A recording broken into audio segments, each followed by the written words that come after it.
Any visitors' comments? Okay, seeing none, let's talk about the consent agenda. We got the bills, the minutes, and then I also added in there the our general dues for the Illinois Association of School Boards.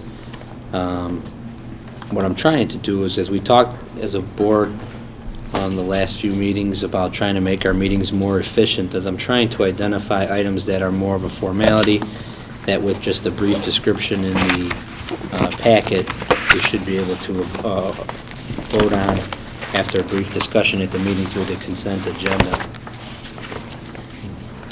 So other than that, we had a few questions on the bills, if Tim would like to answer those. Yeah, there was a question regarding a few of the bills. One was a laptop that was purchased out of the Clarion accounts. They didn't have any money budgeted in capital this year, but the computer that they had was having a lot of problems. They wanted to purchase a new computer. They still had over $1,800 left in all of their other line items between supplies and dues. This is a $1,500 computer, right? And it's a $1,500 computer. So overall, they have about 4 budget line items. They're going to be under budget for the year. I talked to Kevin about this and why I raised the concern. It's not the $1,500. It's that we said we have a plan for what we spend on capital and IT at the beginning of the year. And, I mean, I don't know where all the laptops are. I don't know if there's another one sitting somewhere else. And if you budget it for a certain number and that's what you're going to have, just because there's money that they can pull together from other things, you know, we keep asking it, if we have a plan, you know, why, if we thought we needed a Clarion computer, that should be in the budget and we should buy it. I think in terms of the IT department, you know, controlling the budget for computers, you know, my thought would be that's more for the labs and the library, you know, major purchases where you're buying, you know, 20 or 30 computers, that type of thing. But on an individual department basis, it seems to me if there's money in a department's budget, and they want to take that money and move it into capital and purchase a computer, especially in this case where I think the computer they had was starting to have a lot of issues, I thought that was something that was acceptable, that they could use their money in different ways after the budget was set. Okay.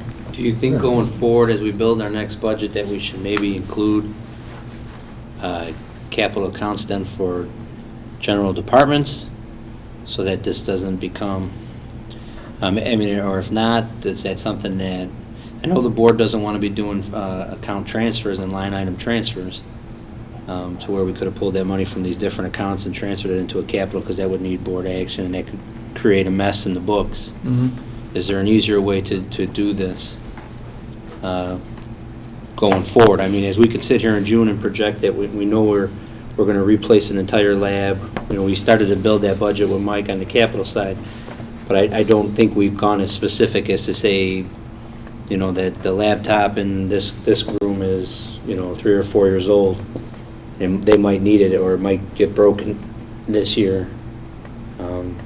So I want to make sure we have a plan in place, or at least an assumptions in place, so that we can account for that. I think you accounted for it fine tonight, and it's going to still come in under budget.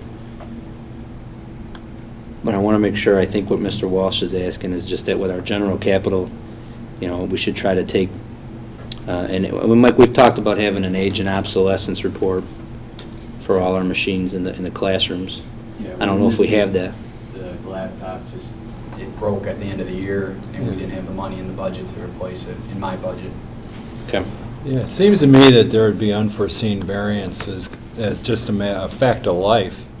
And you can't plan for a computer breaking down during the year, but you can plan on variances happening in a general way. I don't know what, 1%, 2%. I agree with Tim Walsh about the disciplines that we have to have on it, but Mike, let me ask you a question, though. When you're developing your technology budget plan for the next school year, are you looking at, I got so many computers at this age that I'm going to need to replace, or stuff like that?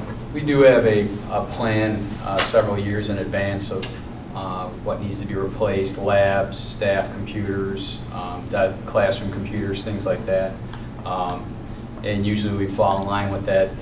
Every once in a while a situation like this occurs where it's at the end of the school year, and well, last year too, my budget for computers was cut significantly, so the money just wasn't in the budget, but we do try and plan ahead for that too. All right, any other questions? Yeah, there were a couple. There were a few others. There was a number of payments to off-duty police officers for graduation. And we've had police at the graduation ceremony for about 10 years. I think there were police officers posted at each of the entrances. They were checking bags as people went in. And in the past, there have been some instances where the police have had to take people out of graduation or other events, because of the behavior. So I think that's the reason that we have the police there, is just to, when you have that many people, it's trying to make sure that you have. But do we paid individual officers and the Brookfield Police Department, we have to pay both? Because we had two line items for individuals, and we had a bigger line item to pay the Brookfield Police. Yeah, there were also police officers from Riverside. I think that's what it was. We had them from both of the communities. So you just decide how many police you need in any event, and we have to pay them separately, both the village and the... Yes. There was a question regarding a payment for the RZA card demonstration.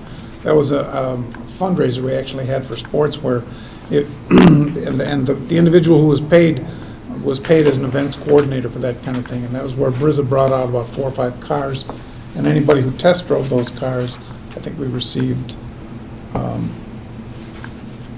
certain amount of money. I can't remember if it was $20 or That was $20 $50. test drive. Yeah, but we made quite a bit of money on that, because we had a lot of people doing the We test had to have a drives. school representative at the tent signing people up and doing that, so they were paid the supervision rate paid. And then there were a couple payments on age group gymnastics for travel expense. That's something that we budgeted in professional services for them. We make that payment. I think our expenditures this year have been about $44,000 for age group gymnastics. 1,000? And the 44,000, yes. But the revenue that's been generated is over 67,000. So it's definitely a age revenue group, I'm sorry. generator for the district. So the age group gymnastics is completely part of the school? Yes. Correct, we approved their employees through a board meeting, background checks, all that. We do all their pay, we pay all the individuals, and we pay the expenses. So I think Humbling tots. All right, any other questions? Those are the only questions on the bills. All right, Did we do the budget, the statement of expenditures yet? Did we do questions on this or no? we talked about the budget, we are doing payment of bills. We're right now on the consent agenda for payment of bills, approval of minutes, and IASB. So we have talked about the budget already. All right, and then in the minutes, you got a walk-in with some changes that were asked to be made to the minutes, am I right, Mary Ann? The green copy, we had to make changes. Mr. Walsh and Mr. Ruska sent in a few suggested changes on the minutes. I reviewed those with Mary Ann, and we adjusted accordingly. Okay, do I have a motion in front of us? Do I have somebody make the motion? resolved that the Board of Education, Township High School District 208, Cook County, Illinois, hereby takes the following action on the listed consent agenda items. Approves payment of the bills as presented and listed in section Roman numeral 6, capital A. And then is this what we're calling these amended minutes, or what are we calling these? I'd say the walk-in minutes, walk-in amendment minutes. Approves the walk-in amended minutes from the meetings held on May 8th and 22, 2012, open and closed, and the Graduation Requirements Committee meeting held on May 16th, 2012. And C, approves payment of the Illinois Association of School Boards annual dues for 2012-2013. Do I have a second? Do I have a second? Second. Second by Dan Moon. Any other discussion? All right, Mary Ann. Yeah, Okay. so we talked about the bills, then we're passing a motion, and now if we want to, we're going to talk about the other two items. I asked, yeah, we have the minutes, we have the walk-in from the changes that you and Laura requested. Well, I had just had one question, since we've never had a committee before. I mean, does the whole board have to approve the minutes of the committee, or can the committee just approve it, since we don't know really what happened there? I don't know how to totally, I had Mary Ann attend the meeting and take general minutes. Well, I'm not questioning So I the figured- quality of the minutes, I'm questioning whether five of us who weren't at the meeting should be approved, need to or have to approve the minutes. or That's a not. good point. We don't approve it for the other committees, Yeah, and, yeah. we've never done it for the, like, the health and, those three committees. Yeah, I we- mean, It seems like the committee should approve its We- own minutes and then Approve post the them. report of the committee. So Mike, you amended to take out the graduation requirements committee meeting held? You made the motion. I will amend to take out Roman numeral B, the last item, graduation requirements committee meeting, May 16, 2012. Dan, do you have any problem with that? Okay.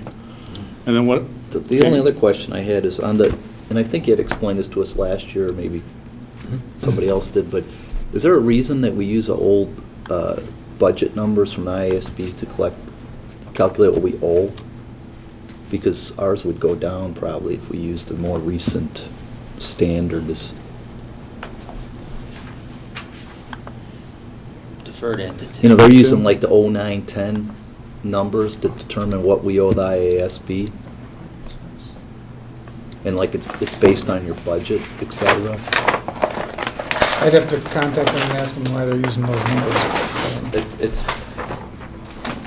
fine. I forgot to ask that question. Okay.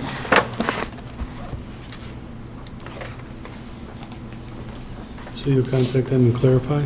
Yes. Do we need to approve this today, Kevin? The IASB? I think we can hold till July, couldn't we, Mary Ann? Mary, can we or I not? think so. Okay. All right, then we'll take, do we have, Well, I mean, just as we talk about efficiency, just to clear, I mean, do we want to approve that we would pay the dues and have Tim just provide us an update on it? Because I think either way, we're going to be a part of the IASB. I agree. Right. I agree. So That's fine. we could just have Tim get us an update whether it went up or went down. Just answer that question then, and let us know what the final number is. Okay, anything else? All right, Mary Ann? Mr. Gretchen? Yes. Ms. Ruska? Yes. Mr. Moon? Aye. Mr. Walsh? Yes. Mr. Welch? Yes. Mr. Cindy? Yes.